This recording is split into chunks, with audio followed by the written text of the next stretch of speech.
Everyone, स्वागत है आपका रोशन स्टार स्टडी पॉइंट में। मैं ईशा आज आपके साथ डिस्कस करने वाली हूँ सुधा अरोड़ा द्वारा रचित ज्योतिबा फुले के चैप्टर पे। तो आपको पता ही है, हम 11वीं क्लास के हिंदी सिलेबस के जितने भी टॉपिक्स हैं उन पर चर्चाएं कर रहे थे। उन पे हमने एक कहानी भी पढ़ चुकी थी, गूंगे, और फिर हमने ज्योतिबा फुले जो कि एक जीवनी है उस पर भी चर्चा की थी, उसकी कहानी के बारे में भी पढ़ा था। मतलब वो कहानी नहीं, जीवनी है, तो उन जीवनी को भी हमने समझा था। अब हम इम्पॉर्टेंट क्वेश्चंस पर डिस्कशन करने वाले हैं जो हमारे एग्ज़ाम पॉइंट ऑफ व्यू से आ सकते हैं और उसमें हमें कैसे अटेम्प्ट करना है। तो आप अपनी स्क्रीन पर क्वेश्चंस देख ही सकते हैं। और ओके, सो फर्स्ट क्वेश्चन है, ज्योतिबा फुले का नाम समाज सुधारकों की सूची में शुमार क्यों नहीं किया गया। मैंने ये क्वेश्चन जब स्टार्टिंग कराया था तब आपको बोला भी था, ये क्वेश्चन बहुत ही ज़्यादा इंपॉर्टेंट है और आपको नोट डाउन कर लेना चाहिए। और ये एग्ज़ाम में अक्सर पूछा जाता है, या तो ये 2 मार्क्स में क्वेश्चन पूछा जाएगा या फिर इसे लॉन्ग क्वेश्चन में वैसे चांसेस नहीं है, बट पैसेज के रूप में या फिर मॉडिफाई करके वैल्यू बेस में बना सकते हैं। लेकिन 2 मार्क्स के क्वेश्चंस के लिए तो आप इसे प्रिपेयर कर लीजिए और इसे याद कर लीजिएगा अच्छे से कि ज्योतिबा फुले का नाम समाज सुधारकों की सूची में शुमार क्यों नहीं था। तो इसका कारण हमें बुक में ही आंसर दिया गया था।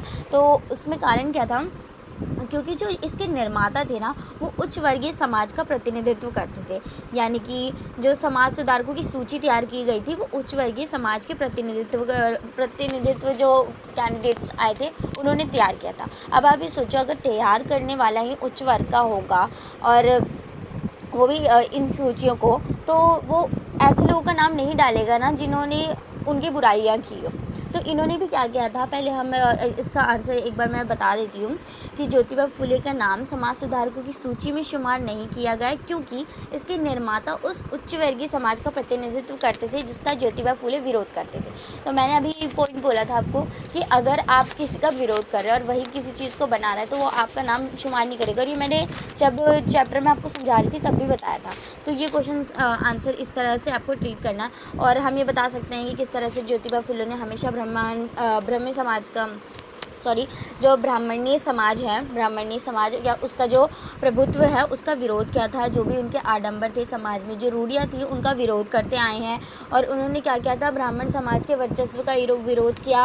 उन्होंने समानता की बात की और उन्होंने समाज सुधार के कुछ कार्य भी किए ऐसे जो समाज को पसंद नहीं आया। अगर आप समाज से हटकर करोगे तो समाज का कोई भी व्यक्ति अगर आगे आ रहा है कुछ लिखने के लिए तो सोचेगा अगर मैं उसको भी ऐड ऑन कर लेता हूँ इस चीज़ में तो क्या पता मुझे भी समाज से निकाल दिया जाए। तो इसी डर से जो समाज सुधारक की सूची तैयार करने वाले थे उन्होंने उनका नाम नहीं डाला। और हम कह सकते हैं समाज सुधार की सूची में उनका नाम ना रखकर ज्योतिबा फुले के कार्य को दबाने का प्रयास किया गया था। ठीक है, तो इस तरह से आप निष्कर्ष में लिख सकते हो कि जो भी ज्योतिबा ने समाज सुधारक के कार्य किए थे उनको जो सूची तैयार करने वाले वो नाम ऐड करना नहीं चाहते थे, वो नहीं दिखाना चाहते थे कि ज्योतिबा फुले का किस तरह से योगदान रहा है एक समाज सुधारक के रूप में। सेकंड क्वेश्चन है, शोषण व्यवस्था ने क्या क्या षड्यंत्र रचे। तो ये क्वेश्चन वैसे आते नहीं हैं, बट अगर आपको इसका आंसर अटेम्प्ट करना है तो इस तरह से क्या लिख सकते हैं इसमें आप कि ज्योतिबा फुले तथा उनकी पत्नी सावित्रीबाई के स्त्री शिक्षा के प्रयास के मार्ग में व्यवधान एवं अड़चनें उत्पन्न की गई थी। किसके द्वारा की गई थी, समाज के द्वारा ही की गई होगी। तो जब वो ज्योतिबा फुले और जो सावित्रीबाई फुले थी वो दोनों क्या कर रहे थे, समाज सुधारने की कोशिश कर रहे थे, लेकिन जो समाज है वो उसको दबा रहा था, उनको करने नहीं दे रहा था। वो स्त्री शिक्षा की बात कर रहे थे लेकिन वो उसके खिलाफ जा रही थी। तो ये जो षड्यंत्र रचा ना उसको 1 वर्ड में लिखे तो हम बोल सकते हैं ये षड्यंत्र पहले तो समाज ने तैयार किया था। क्या क्या षड्यंत्र किए थे, तो मैंने कुछ एग्जांपल्स आपको पढ़ाने के जब मैंने आपको समझा रही थी तब बताया भी था कि किस तरह से जो सावित्रीबाई फुले है उनको बहुत ज़्यादा गालियाँ देते थे, थूकते थे, पत्थर मारते थे, गोबर उछालते थे।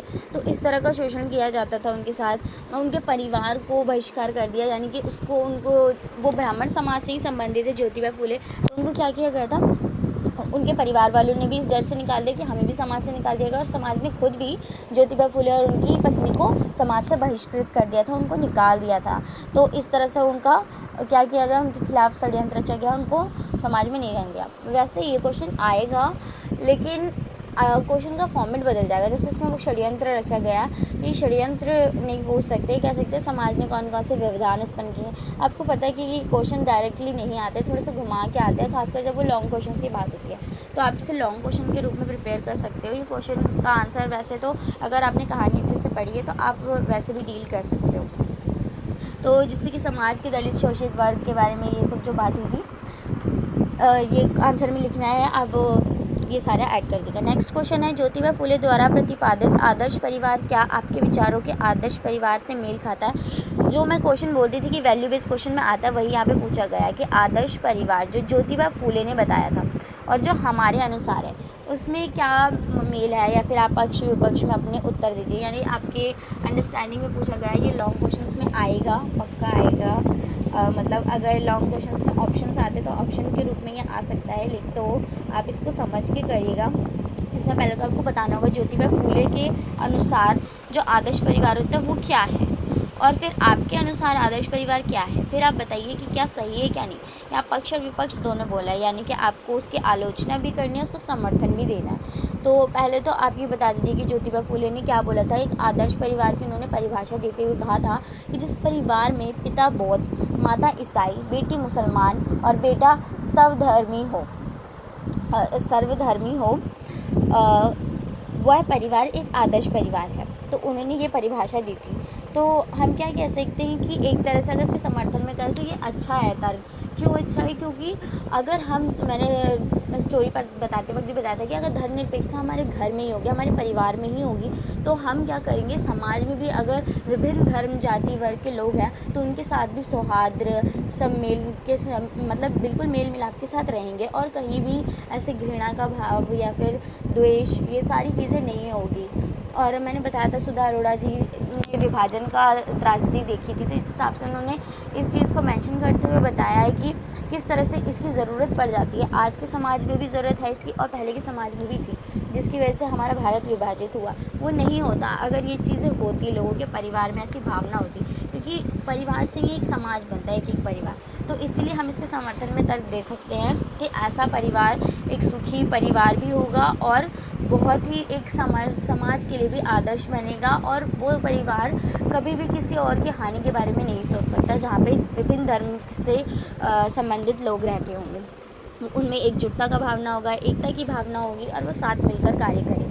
इसके विपक्ष में हम क्या कह सकते हैं कि संकल्पना केवल कल्पना है, क्योंकि ये बिल्कुल एक रियलिस्टिक बात नहीं लगती। हमें ऐसा लगता है ये आदर्श विचार है, क्योंकि ऐसा कभी हो ही नहीं सकता, क्योंकि हमारे एक अटैचमेंट हो जाता है किसी एक चीज़ से। और आप ये सोचो कि अगर ऐसा हो सकता है कि पति पत्नी अलग अलग धर्म से रिलेटेड हो, लेकिन जो उनके बच्चे होते हैं वो किसी एक की तरफ हो जाते हैं, फिर तो कोई दबदबा जो होता है ना किसी फैमिली में भी एक ही धर्म का होता है। कह सकते हैं पुरुष प्रधान समाज है तो पुरुषों का भी हो सकता है, अगर पत्नी आगे बढ़ रही है उस परिवार में तो पत्नी के धर्म का भी दबदबा हो सकता है। तो फिर इस तरह से हम कह सकते हैं कि ये कोई रियलिस्टिक चीज़ लगती ही नहीं है आजकल के समाज में कि हर कोई अलग अलग धर्म होता है। हमारे परिवार में आजकल क्या देखा जाता है, चॉइसेस भी नहीं मिलते हैं। अगर हम बोलते हैं कि हमारा परिवार कह रहा है कि नहीं आपको ये कपड़े पहनने हैं, और हम कहते हैं कि नहीं हमें ये पहनने हैं, तो हमें खुद की जो पसंद नापसंद है उसमें चॉइस नहीं मिल रही है, तो आप धर्म अलग अलग चुनने के लिए बोल रहे हो, तो वो तो अलाउ ही नहीं किया जाएगा, हमें समाज से पक्का ही निकाल दिया जाएगा।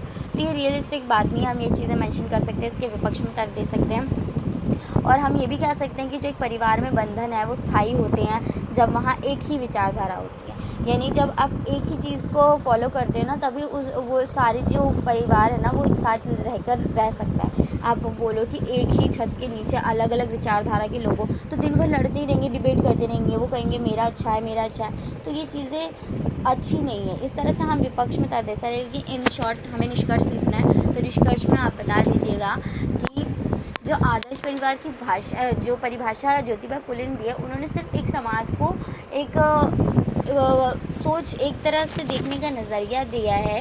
वो ये नहीं बोल रहे कि रियलिटी में ऐसा हो, लेकिन एक नज़रिया हम डेवलप कर सकते हैं कि हमें सबको अपने जैसा ही मानना चाहिए, अपने परिवार का सदस्य मानकर रहना चाहिए। और अगर ये भावना समाज के अंदर आ गई तो फिर ये चीज़ पॉसिबल है जो ज्योतिबा फुले ने कही है, फिर ऐसी चीज़ों में कोई रुकावट नहीं आएगी। लेकिन उसके लिए सबसे पहले हमें क्या ज़रूरत है, हमें ये भावना उत्पन्न करनी पड़ेगी कि ये पूरा समाज हमारा परिवार है और हमें सबको समान रूप से अधिकार देना है और साथ में मिलकर रहना है, ये भावना में लानी पड़ेगी। तो ये चीज़ हो गई। उसके बाद हम देखते हैं नेक्स्ट क्वेश्चन है, स्त्री समानता को प्रतिष्ठित करने के लिए ज्योतिबा फुले के अनुसार क्या क्या होना चाहिए। अब यहाँ स्त्री समानता की बात की गई है, तो स्त्री समानता के लिए ज्योतिबा फुले ने क्या क्या योगदान दिया हम इसमें मेंशन कर सकते हैं। तो स्टोरी में हमने पढ़ा भी था कि उन्होंने क्या किया था, जो स्कूल्स वगैरह थे वो सब खोले थे, वैसे तो खुल चुके थे, इन्होंने भी कुछ ऐसी चीज़ें की। इन्होंने सबसे पहले तो अपनी पत्नी को पढ़ाया था, और अपनी पत्नी को पढ़ाकर वो एक समाज के लिए वो आदर्श देना चाहते थे कि आप भी अपने परिवार को पढ़ाओगे तभी एक शिक्षित समाज बन सकेगा। तो एक आदर्श रूप में उन्होंने अपनी पत्नी को पढ़ाया जो पढ़ने की इच्छुक थी, और फिर उन्होंने जो स्कूल्स वगैरह थे वो भी थे उनको भी खोला था छोटी छोटी पाठशालाओं के रूप में।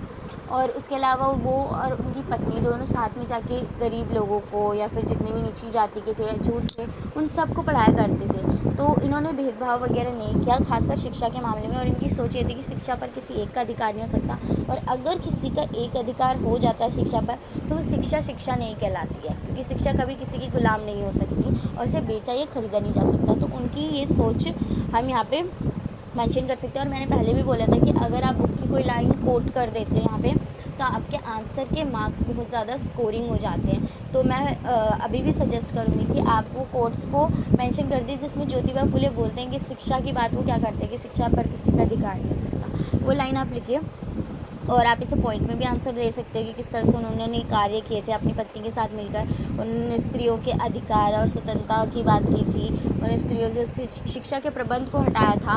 उन्होंने बोला कि स्त्रियों को पढ़ाना भी ज़रूरी है, जबकि समाज क्या सोचता था पहले कि स्त्रियाँ अगर पढ़ लिख लेंगी तो उनका भविष्य नष्ट हो जाएगा, या संसार को हानि होगी, या उनका सुखी परिवार नहीं हो सकता, ऐसी भावना थी, क्योंकि वो स्त्रियों को आगे नहीं बढ़ना देना चाहते थे। तो ये चीज़ जो थी वो ज्योतिबा फुले ने बदली, और उन्होंने बोला ऐसा कुछ नहीं होता, बल्कि समाज में अगर स्त्रियाँ पढ़ी रहेगी तभी जाके वो समाज डेवलप कर पाएगा, विकास कर सकेगा और समाज की उन्नति होगी। तो उन्होंने इन चीज़ की बात की थी। शिक्षा पर पुरुषों का बराबर हक, सिर्फ शिक्षा पर पुरुषों का हक नहीं होना चाहिए बल्कि स्त्रियों को भी बराबर हक देना चाहिए। ये स्वतंत्रता एवं अधिकार की बात उन्होंने की, और उन्होंने बताया कि स्वतंत्रता और अधिकार की जो भावना है, या भावना तो सब में होती है बट इसकी जो जागरूकता है वो सब में फैलानी है। तो ये चीज़ें उन्होंने की। उन्होंने एक नई विवाह विधि भी बनाई थी स्त्री पुरुषों के लिए समान मंत्र के लिए, जिसमें उन्होंने बोला था कि दोनों बराबर है। तो इन सब में उन्होंने स्त्री समानता की बात की थी, और हमें ये बताना है स्त्री समानता की कहाँ कहाँ चीज़ें झलकती हैं। तो ये क्वेश्चन भी वैल्यू बेस्ड के रूप में आ सकता है, लेकिन इतना नहीं आ सकता। तो आप इसे वैसे अंडरस्टैंडिंग के हिसाब से कर लीजिए, लेकिन इसको इतना करना ज़रूरी है। नेक्स्ट, सावित्रीबाई फुले के जीवन में क्रांतिकारी परिणति किस प्रकार है। यहाँ पे आपको सावित्रीबाई फुले के बारे में बताना होगा। और आपकी स्टोरी में वैसे मैंने तो चैप्टर पढ़ाने के टाइम इतना इन पे बात नहीं की थी, बट आपकी स्टोरी के स्टार्टिंग में ही बताया था जब उनकी शादी हुई थी तो किस तरह से उनका परिवार शुरू हुआ था। तो ये चीज़ें इसमें मैंशन करनी है। ये भी क्वेश्चन इतना इंपॉर्टेंट नहीं है, बट 1 मार्क में क्वेश्चन आ सकता है। पैसेज जो टेक्स्ट बुक पैसेजेस आते हैं उसमें 1 मार्क क्वेश्चन में आ सकता है कि किस तरह उनके जीवन में परिवर्तन आया, या फिर ऐसे क्वेश्चन आ सकते हैं कि ज्योतिबा फुले का क्या योगदान रहा उनके जीवन में क्रांतिकारी परिवर्तन लाने में। तो आप लिख सकते हैं तो उन्होंने किस तरह से, उनको शिक्षा में बहुत ज़्यादा रुचि थी बचपन से ही। उनके पिता ने उन्हें पढ़ने नहीं दिया, लेकिन फिर क्या किया, ज्योतिबा फुले उनके इंटरेस्ट को जानते हैं और उनको पढ़ाते हैं ताकि वो जो रुचि है उसको आगे बढ़ाए। फिर दोनों मिलकर किस तरह से समाज को शिक्षित करने के बारे में सोचते हैं। तो ये चीज़ें आप लिख सकते हो, इतना इंपॉर्टेंट नहीं है but you can do it. Next question है, ज्योतिबा फुले और सावित्रीबाई के जीवन से प्रेरित होकर आप समाज में क्या परिवर्तन करना चाहेंगे। ये आप पे निर्भर करता है कि आप इस क्वेश्चन को कैसे अटेम्प्ट करना चाहते हैं। और ये क्वेश्चंस कम ही आते हैं क्योंकि ये आपकी अंडरस्टैंडिंग है, और ये क्वेश्चंस आते ही नहीं है वैसे तो। नेक्स्ट है, उनका दाम्पत्य जीवन किस प्रकार आधुनिक दंपतियों की प्रेरणा प्रदान। ये क्वेश्चन बहुत इंपॉर्टेंट है, और मैंने पहले भी बोला था ये क्वेश्चन को करना है, क्योंकि ये जो पूरी स्टोरी में केंद्र में जहाँ मुख्य बिंदु जो है ना वो यही है कि एक दाम्पत्य के रूप में ज्योतिबा फुले और सावित्रीबाई फुले ने किस तरह से समाज के लिए एक उदाहरण प्रस्तुत किया है एक अच्छे दाम्पत्य जोड़ी होने का। तो आपको इसमें बताना होगा किस तरह से उन्होंने एक आइडियल दाम्पत्य होने की भूमिका यहाँ पे अदा की थी, किस तरह से वो इतने ज़्यादा सपोर्टिव रहे, इतने अंडरस्टैंडिंग रहे। जो सावित्रीबाई फुले उन्होंने कभी भी उनका साथ नहीं छोड़ा, उनके परिवार वालों ने उन्हें छोड़ दिया, उनके समाज से बहिष्कृत कर दिया गया, लेकिन उन दोनों ने अपना साथ नहीं छोड़ा था। फिर ये भी बता दीजिए कि किस तरह से जो ज्योतिबा फूले उन्होंने अपनी वाइफ को समझा, उनकी इंटरेस्ट को समझा, उनको शिक्षा दी, उनको समान अधिकार दिया, उन्हें कभी नीचा नहीं समझा, साथ से साथ कदम उठाया, दोनों साथ मिलकर सारे काम करते थे। फिर समाज से चाहे कितनी भी गालियाँ उन्हें सुननी पड़ी। तो बहुत ही अच्छा उदाहरण उन्होंने प्रस्तुत किया। इन्होंने बताया कि किस तरह से जो सिर्फ एक आदर्श पति पत्नी का रिश्ता होता है वो मंत्रों में कहा जाए शादी के दौरान यही ज़रूरी नहीं है, बल्कि ज़रूरी है कि आप उसे रियलिटी में लागू करें। तो आपको इसमें स्टोरी की कुछ उदाहरण देने पड़ेंगे। 2 उदाहरण मैंने बता दिया, बाकी आप भी बुक्स में देख लिया और मैंने जब चैप्टर समझाया था तब भी बताया था। नेक्स्ट है, फूले दंपति ने स्त्री समस्या के लिए जो कदम उठाया था, क्या उसी को अगला चरण बेटी बचाओ बेटी पढ़ाओ कार्यक्रम, ये भी आपसे अंडरस्टैंडिंग रिलेटेड क्वेश्चन है। चाहे तो मतलब आपको इसमें कंपेयर ही करना पड़ेगा कि जो फूले ने बताया था दाम्पत्य की स्त्री समस्याओं को, वो चीज़ों को बेटी बचाओ बेटी पढ़ाओ जो अभी स्कीम चल रही है, आपको सबसे पहले समझना पड़ेगा ये कौन सी स्कीम है। अगर ये स्कीम आपको पता होगी तभी आप ये क्वेश्चन अटैम्प्ट कर सकते हो। वैसे ऑप्शन में आ सकता है ये वैल्यू बेस्ड में, वैसे चांसेस कम है। तो ये क्वेश्चन हो गए। उसके बाद जो हमारे जो क्वेश्चंस आते हैं, अक्सर ये क्वेश्चंस आपके आते हैं तो इनको वैसे इंटरेस्ट तो नहीं होता बच्चों का, फिर भी ये करना तो पड़ता ही है।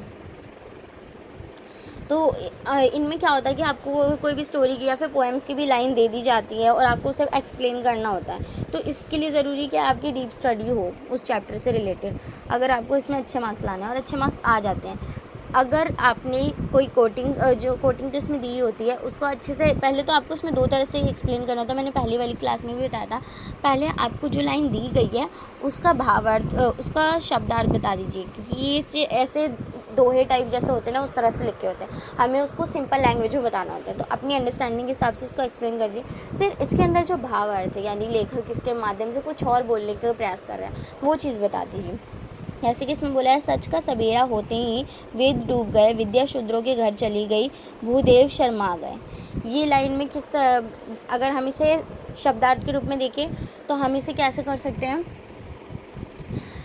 हम बोलेंगे कि जो ज्योतिबा ओके सो हम पहले बोलेंगे कि जो जैसे ही लोगों में जागरूकता फैली, और जागरूकता कैसे फैली, ज्योतिबा फूले के द्वारा उन्होंने जागरूकता फैलाई, तो उससे क्या हुआ, लोगों की जागरूकता फैलने से ही समाज में जो भी वेद थे, यानी जो ऋग वेद वगैरह जो शास्त्र दिए गए हैं वो सारे डूब गए, यानी उनका नाश हो गया, उनका सब लोग विरोध करने लगे और विद्या शूद्रों के घर चली गई। और जब जो ब्राह्मणी वर्चस्व है वो नीचे गिर गया, वेद शास्त्र ख़त्म हो गए, उनको महत्व देना का समाप्त हो गया, तो क्या हुआ कि जो जितनी भी विद्या जितनी भी ज्ञान है वो किसके पास चली गई, उन अछूतों के पास चली गई, जिसको समाज में हमेशा से बहिष्कृत किया जाता था, अलग रखा जाता था, उनके घर चली गई।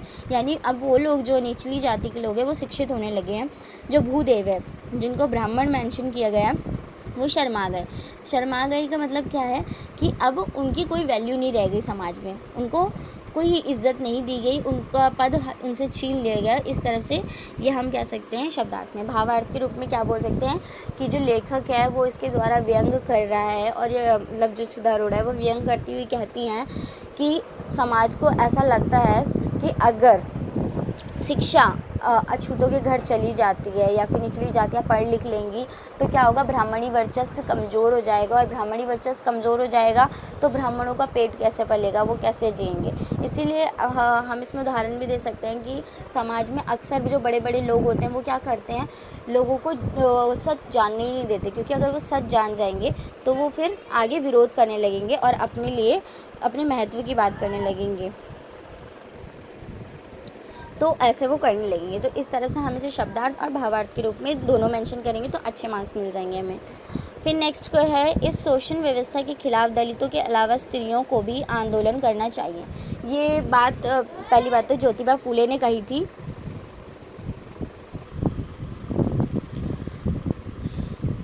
हाँ, तो ज्योतिबा फूले क्या कहते हैं कि ये जो लाइन बोली थी, इस शोषण के खिलाफ दलितों के अलावा स्त्रियों को भी आंदोलन में आंदोलन करना चाहिए। क्यों बोला था? क्योंकि जो समाज में सबसे ज़्यादा लोग जिनका हार्श हो रहा है या जिनको साइड किया जाता है, मार्जिनलाइज हैं जो लोग, उसमें सबसे ज़्यादा दलित हैं और महिलाएं हैं। तो इसीलिए उन्होंने सबसे ज़्यादा इन्हीं दोनों की बात की थी और उन्होंने बोला था कि सिर्फ दलितों को अपने हितों की बात नहीं करनी चाहिए बल्कि स्त्रियों को भी करना चाहिए और दोनों को साथ मिलकर आंदोलन में भाग लेना चाहिए और समाज की जो रूढ़िवादिता है या फिर जितनी भी कुरीतियाँ हैं उनका विरोध करना चाहिए। ये चीज़ें इन्होंने कही थी। तो इसमें भी पहले तो आपको यही मेंशन कर देनी कि क्यों ज़रूर कहा था ये बात और फिर आप भावार्थ में लिख दीजिएगा जो जो चीज़ें मैंने अभी समझाई। नेक्स्ट, निम्नलिखित गद्यांशों के संदर्भ सहित व्याख्या करें। इन सब में भी सेम वही करना है कि आपको इनकी व्याख्या करनी है। स्वतंत्रता का अनुभव हर स्त्री की थी, या आपको स्टोरी की किसी लाइन में से दे दिया है। तो इसीलिए मैं कहती हूँ कि स्टोरी को ध्यान से पढ़ना क्यों ज़रूरी होता है, क्योंकि आपके क्वेश्चंस जो होते हैं उनमें कई बार स्टोरीज़ की लाइन दे दी जाती है, फिर आपको उसको एक्सप्लेन करना होता है। तो अगर आपको समझ आएगा तभी आप उसे एक्सप्लेन कर सकते हो, पता होगा तभी, इसीलिए ये चीज़ें करना ज़रूरी है। तो ये तो हो गई हमारी इन चीज़ों पे चर्चा। इसके अलावा हमने सारी चीज़ें कर ली हैं, इंपॉर्टेंट क्वेश्चंस भी हो गए हैं और वन वर्ड की चीज़ों का ध्यान रखिएगा। अगर आपने स्टोरीज अच्छे से पढ़ी हुई है तो वन वर्ड के क्वेश्चंस भी हो जाएंगे। आज के लिए बस इतना ही। Thank you very much.